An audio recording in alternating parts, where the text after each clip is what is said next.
United States Senate Commerce Committee counsel, former senior vice president of CBS News, and he has been named one of the 50 most influential Jews in America. And as I like to joke with him, neither he nor I would ever care to admit just how long we know each other. Jeff Ballabon, welcome to JM in the AM. Thank you very much, Nachum. It is always a pleasure to be with you.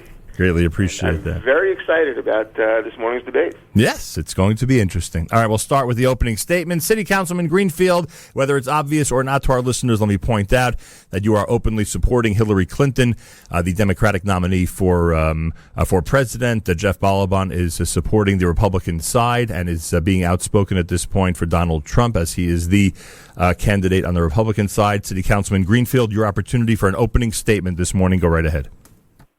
Thank you so much. First of all, I want to thank you, Nachum Siegel. I want to thank your listeners because I know how diligently they take their news and how much time and effort they spend in involvement in community affairs. You know, like many people out there, I've been working for the community for my entire adult life. For the last 15 years, I've worked to secure millions of dollars for yeshivas and parents. And as you mentioned, I passed a historic law in New York that provides security for yeshivas. And I worked on local issues. I renovated my parks and fixed my streets and made it easier to drive and park in New York City. And I'm saying all this because I have a pretty good sense of the gut of the Jewish community, especially the Orthodox community. And I think it's important to say it at the outset, which is something that just about every Orthodox Jew knows, and that is that most Orthodox Jews vote Republican in presidential elections. In my neighborhood, for example, in 2004, Republicans got 70% of the vote for president. In 2008, they got 75%. And in 2012, in parts of my district, Republicans got 90% of the vote for president. And so the obvious question for those out there who are listening is, why is someone who understands the community so well going on the radio and staking his reputation to explain his support for Hillary Clinton? And the reason, honestly, is that I genuinely believe that Hillary Clinton is the better choice for president. I think that she'll make a very good president. But more importantly, I believe that Donald Trump would not be a good president for either America or the Jewish people. And I want to be clear, if you love Trump and you hate Clinton, I'm not really speaking to you today because I'm not going to change your mind. And vice versa, if you love Clinton and hate Trump, I don't have to convince you either. I'm really speaking to the small group of people who have concerns about Trump, but also have concerns about Clinton.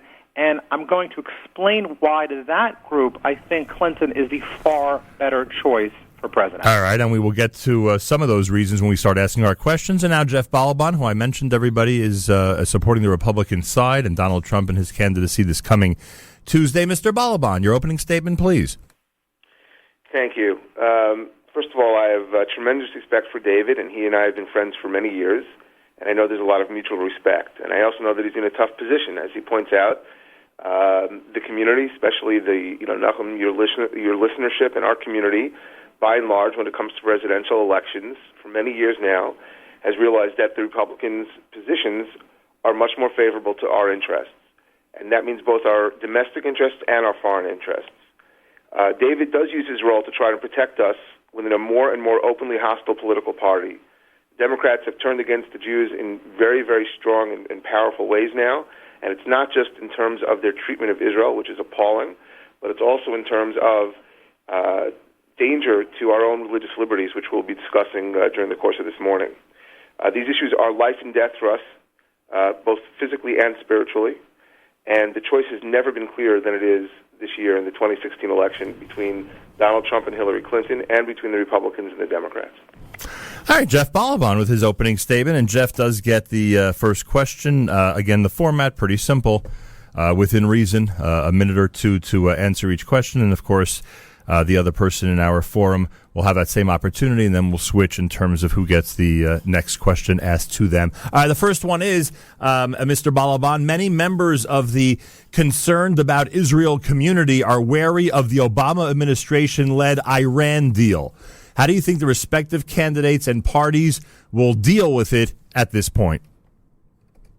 Well, as terrible as the idea of the Iran deal seemed at the time, and it did seem terrible, it's turned out to be far, far worse almost every week brings new revelations about how this administration, and when I say this administration, it's not just Barack Obama, but it is Hillary Clinton herself, how they lied to the American public, how they lied to Congress, and put through what they call a deal that has no goal other than mainstreaming the mullahs of Iran and giving them nuclear weapons and hundreds of billions of dollars. Donald Trump has made very clear that he would use every tool at his disposal to mitigate the terrible damage done by Hillary Clinton and her colleagues. And Hillary Clinton isn't only for the terrible Iran deal, she's actually proud of it. And she should, because she takes credit for being an integral part of making it happen. The news leaked out thanks to WikiLeaks and other information, and it's been reported that Hillary Clinton was the one who decided, and this was the breakthrough, that rather than continuing to sanction Iran and try and stop them from getting nuclear weapons, we can get a deal if we agree to let them have nuclear weapons or let them go nuclear at the end of 10 years. So this is the existential threat that everyone in Israel agrees on, both the Likud and the opposition, and it belongs directly to Hillary Clinton. Most Americans and most Israelis see the Iran deal exactly for what it is. It's a multi-billion-dollar Kickstarter campaign for Iranian nukes. And by the way, it's not just to attack Israel, which we know they want to do. They also, the Iranians, have been trying to get missiles that can reach the United States of America. This falls squarely in the lap of Hillary Clinton. Donald Trump has made clear he'll do everything he can to stop it. Okay. New York City Councilman Greenfield on the Iran deal. You know, my friend, the late, great Ed Koch used to say, if you agree with me 8 out of 10 times, vote for me. If you agree with me 10 times out of 10, see a psychiatrist. There's really no getting around the fact that Hillary supported the Iran deal, which, like many in the pro-Israel community, I strongly oppose. And I agree with a lot of the items that Jeff has said, and quite frankly, I wish that Hillary had not supported the deal. But the reality is this. What's done is done. The deal is now in place. Now we need to elect a president who will actually enforce the deal and stand up to Iran if they, and quite frankly, when they misbehave. Donald Trump is not that president. I'm not the only one who believes this, by the way. My political mentor, Senator Joe Lieberman, who literally led the bipartisan effort to stop the Iran deal, has endorsed Hillary Clinton as well. And you'll ask yourself why. The first thing that we need to know about Donald Trump is, just like everything else in his campaign, we have no idea where he actually stands on the deal. Every day he changes his mind. First he says he's going to rip up the deal. Then he says maybe he won't. Then he says he'll renegotiate the deal. Then he says that he may enforce the deal and just see what he can do. What we do know, however, is that Donald Trump is a great admirer of Iran's best friend, Vladimir Putin. And in fact, back in April, around the same time that Putin was selling missiles to Iran to stop Israel's capability of taking out those potential nuclear weapons, Trump was on TV bragging about his friendship with Putin and what a great leader he is. So neither candidate in this election is perfect on Iran, but if you want a president who's going to hold Iran accountable, if you want someone who has a track record, in fact, who literally came up with the sanctions to begin with, who actually has a record of going after bad actors, and who's very clearly said that Putin and Iran are not our friends, that person is Hillary Clinton. City Councilman Greenfield, question number 2. In your opinion, to what degree should voters consider the potential influence the next president will have in areas like the Supreme Court? I mean, Supreme Court appointments are very important choices that presidents make, and we need to make sure that the next president will appoint justices who are well qualified, who understand the Constitution, who will respect religious freedom and our right to live according to our values. Donald Trump is not that president. In the first place, it's not even clear that Trump even knows what a Supreme Court justice does. Donald Trump actually said that the job of Supreme Court justice is to sign bills, which everybody knows that's not the job of a Supreme Court justice. He ridiculed a judge who was originally appointed by a Republican governor because that judge ruled against him in a landmark case that deals with years of fraud and deception that Donald Trump allegedly stole money through one of his schemes called Trump University, which apparently was never a university, nor was it really imbued with Trump ideals. And you really have a situation where Donald Trump is consistently flip-flopping on issues, and many of the Republicans' most prominent leaders don't believe Donald Trump that he will appoint the right justices. In fact, he's even said that he might appoint his own sister, a liberal activist, to the Supreme Court because she would make a phenomenal judge. You know, it's likely that Hillary Clinton will continue to appoint Merrick Garland, who's a moderate, respected by Republicans and Democrats alike. But to be perfectly fair, the Republicans have actually made it very clear that whoever Hillary Clinton appoints, they're going to do their very best to actually stop that nomination. So this entire conversation may be moot. Thank you, Councilman. On the topic of the Supreme Court, Mr. Jeff Ballabon. Thanks, Nachum. Well, first of all, just to give you just a drop of relevant background, when I worked on Capitol Hill, when I worked in the Senate, I was responsible for judicial nominations in my senator's office, and so I have a long history and worked closely with the Bush White House over years in selecting judges and vetting judges and bringing judges to the White House's attention and helping them get through the process. It's extraordinary to hear David say that Trump doesn't know what the Supreme Court does. Actually, in the recent debates, it became clear that Trump does very well know what the Supreme Court is supposed to do, which is uphold the Constitution. What Hillary says they're supposed to do, and she said this at the debate, was to come to policy, was to bring the kind of policies that's empathetic, that meaning the policies that she likes.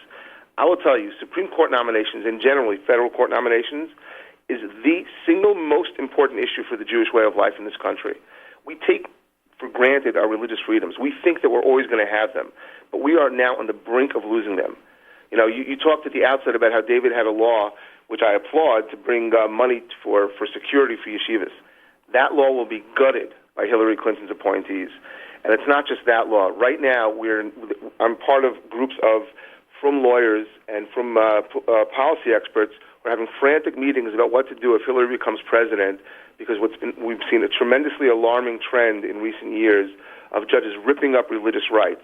It's not just that Catholic pharmacists have to provide abortion medicines, shuls being forced to hold gay weddings, rabbis being forced to perform them, bris, shechita, teaching Torah. We're heading the way of Europe if Hillary Clinton becomes president, because her judicial nominees see all of these things as violative of their view of what's proper morality. And so, and under the Democrats, religious rights really no longer exist. They're granted us by the judges, not by the Constitution. David is really an extreme outlier in the Democratic Party. The Democratic Party has become a party of intolerant extremists. I mean, you may or may not be aware that kaparos this year were not allowed in Irvine County, California, by a judge for precisely these reasons. People who support chickens' rights came and said, you know, this really isn't so important to their religion. And there are a lot of Jews who don't do this. And a judge said, yeah, that's right. They will not be allowed to do kaparos. Let me tell you something. It's not just kaparos. Bris, shechita, all of these things are right now in trouble if Hillary Clinton becomes president. All right, we move on. We have two people with us live via telephone, both the New York City Councilman David Greenfield, Jeff Ballabon. They are representing the Democratic and Republican sides respectively in regard to this Tuesday's election. We are hoping this election forum will encourage people to get out and have their voices heard this Tuesday. After all, too many people, as far as I'm concerned, in our community, I would bet both of my guests would agree, have declared that they would prefer to sit this one out. Our next question starts with Jeff Ballabon. It is no secret that both nominees have either made personal statements, have engaged in personal behavior, or might have engaged in professional behavior, depending on who you're speaking about and the reports that we hear, that could be construed as offensive to our Jewish traditions and values. So we'll start with Jeff Ballabon. What is your reaction to that? Well, it's extraordinary. We have this entire media throughout the election, the media corps. Every time any allegation of something that Donald Trump may or may not have said that is considered rude or offensive or not politically correct, it becomes, the endless news cycle, top of the fold, top of the hour, and Donald Trump is treated as though a casual remark or locker room talk, which we may find unattractive and wouldn't be what we would say in our community, somehow is a federal case. In the meantime, we're ignoring the reality of Hillary Clinton. And this is true. This is open for anyone who wants to go on the internet and search it out there. These stories are known throughout Washington. They're known by me personally and directly from people who've experienced it.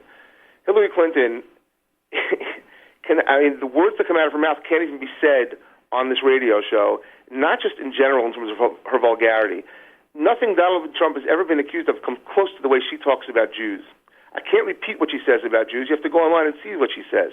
And I know people who've been victimized by this, people who've worked for her who are Jewish, who've borne the brunt of it, who've heard the way she curses out Jews every moment of the day. I mean, she cannot go, literally in the words of friends of mine who work for her, she can't go an hour without calling somebody a bleeping Jew or a bleeping Jew bleep. whether they're Jewish or not. She uses the word Jew as a curse. She uses racial epithets. She makes fun of retarded children. She calls them. I can't even use the word she uses. Honestly, you got to go online and look at this, because we're somewhat limited, because nothing Trump has ever been accused of remotely approaches the despicable way Hillary Clinton talks about people and deals with people. That's just in terms of her own personal behavior. What about the corruption? I mean, there's nothing that Trump has ever been accused of remotely that can touch the corruption of Hillary Clinton and the Clinton Foundation, which right now is under investigation, and which has enriched the Clinton family to the tune of $250 or $230 million. What does they provide besides access to government? What is she doing besides selling her public office? All right. It's an absolute disgrace. Having her in charge violates every possible concept of decent behavior that the Jewish community holds dear. The question is about personal and professional behavior. City Councilman Greenfield. Wow. First of all, I have to tell you, I thought I heard it all, and I have a lot of respect for Jeff Ballabon, who, as Jeff pointed out, is a longtime friend. But I think Jeff just sort of walked right over the edge over there. That's just honestly the craziest thing that I've ever heard. You can't go on a national radio show, Jeff, and make public allegations that are unfounded against Secretary Clinton. There's not a single person who's made a public allegation that relates to anything that you've just said. And I challenge you right now. I'll take a quick moment. Give me the name of one person that you know. One second. Jeff. Okay. This is gentlemen. Jeff. This is precisely what we did not want to have here in this forum. I am asking City Councilman Greenfield to please continue. Let him conclude his remarks. Go ahead, City Councilman Greenfield. Jeff, at the conclusion of my remarks, I challenge you to name one person of these supposed people that you spoke to that says that she's made anti-Semitic remarks. It's not true, and it's typical, very typical of the conspiracy theorists to keep citing people that don't exist and haven't said anything publicly. And the reason people haven't said things publicly, and many people have said things publicly about Hillary Clinton, no one's ever accused her of being anti-Semitic, and no one's ever accused her of saying things that are offensive to Jews in her private life. And the reason is because it's never happened. But what we know that has actually happened? What actually has happened in public is Donald Trump didn't engage in locker room talk, okay? I've been to a locker, and I know what people talk about in a locker. What he did was he bragged on TV that he assaults women. I want you to think about this. This is a guy who brags on TV that he assaults strange women. Now, unlike your anonymous attacks, there are no less than 12 real live women who have come forward, not one, not two, not three, 12 from different walks of life who don't even know each other, who've never even met each other, who have said that he has assaulted them over the course of his lifetime. You want to talk about integrity? I would love to talk about integrity, because the reality is that there are literally hundreds of lawsuits, hundreds of actual documented lawsuits, not conspiracy theories, of people who have said that Donald Trump has actually ripped them off. I want to give you the perfect example, and I want you to think about this. Donald Trump is a multi-billionaire, and he's ripping off really small people. There's a group called USA Freedom Kids. Check out their clip on YouTube. 6.5 million people watch these three really cute girls from Florida performing for Donald Trump. And when they reached out to Donald Trump, they said, listen, we want to perform for you. And they said, listen, the only thing we really want is to pay our expenses. And Trump said, yeah, come on over here. And these folks, these little girls, these 8 to 12-year-olds, these three girls, they flew from Florida to Chicago, drove 5 hours to Iowa, went to a campaign, performed for Donald Trump, and guess what? Like hundreds of people before them and after them, he stiffed these girls. How do you stiff an 8-year-old girl? That's actual fact.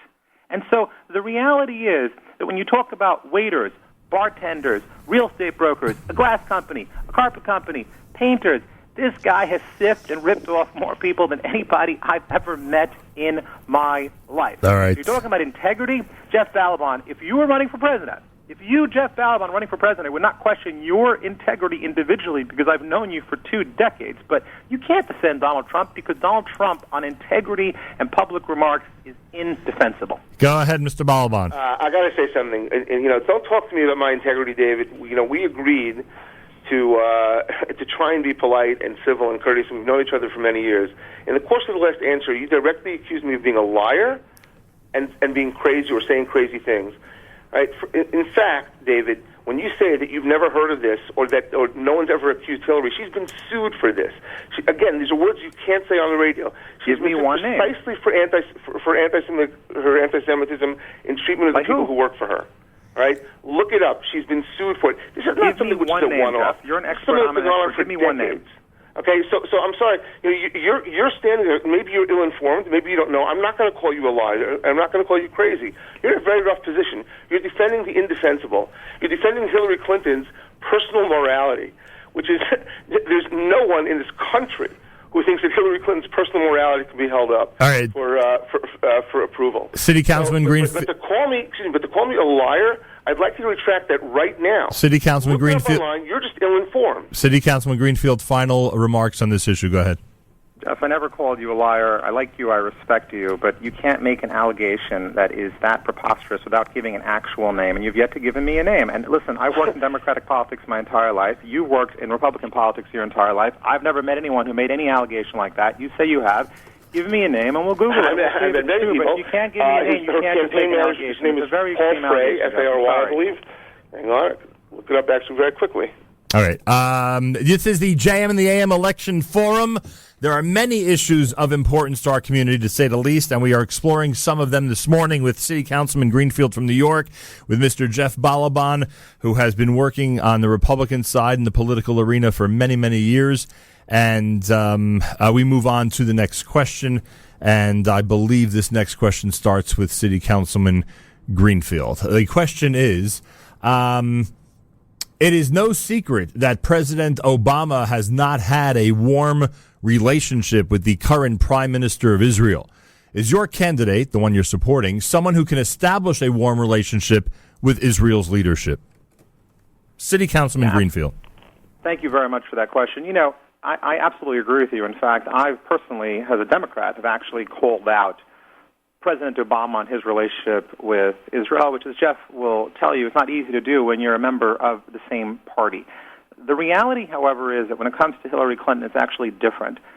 Israelis, the leadership of Israel, trusts Hillary. That doesn't mean they always agree with her, but they trust her. They know they can work with her. In fact, you can watch a video that was posted online just yesterday by the National Jewish Democratic Committee, where just about every single major Israeli leader praises Hillary Clinton and the relationship that they have. The reality is you just have to look at Hillary's record, not listen to different allegations, but just look at her actual record, and what you'll see is it's a very impressive record. For one, she said that one of the first things she's going to do when she becomes president is she's going to invite Bibi to the White House to meet with her in the first month. That's a very different tone that she's trying to set already before she's even elected with the Prime Minister. She's been a staunch supporter of Israel. I have to tell you, I was at the AIPAC conference, like so many of your listeners, just a few months ago, and if you recall, in fact, I was invited to speak at the conference, and if you recall, that one of the most important issues that they were lobbying on, and they asked their individual members to lobby members of Congress, was to make sure that their members of Congress would encourage the president to veto any UN resolution that is one-sided or that forces Israel to negotiate with preconditions. And in fact, it took them literally 6 months to get a letter that was just released a few weeks ago where most senators agreed to that. Hillary Clinton got up and publicly said before anyone that she would absolutely veto any resolution in the United Nations that is one-sided against Israel. And there was thunderous applause because she has a long-time history of defending Israel. In 2014, when many people were slamming Israel in the Hamas war against Israel, she was defending Israel. As a senator, she's always made sure to fund Israel's military edge, and as secretary as state, she's spoken out against BDS in a very, very personal way. And the most important thing is, I think this is really the most significant test. Go ahead, David. Wrap it up, please. What do you do when it's politically expedient? She got massive criticism from the left wing of her party. And to Jeff's point, there are people on the left wing of the party who are anti-Israel. She said, I don't care. I'm going to continue to support Israel, and that's why Israelis trust her. All right, David, thank you for that. Jeff Ballabon, the question is about the relationship that the person you're supporting can establish. Would it be a warm one with Israeli leadership? Well, I mean, seriously, I'm sorry, but talk about crazy and lies. I mean, I'm sorry. The leadership in Israel trusts her. I saw the video that David posted by the National Jewish Democratic Council, a profoundly anti-Orthodox group, and a group that's profoundly anti-Israel as well. They put up left-wing politicians who have nice things to say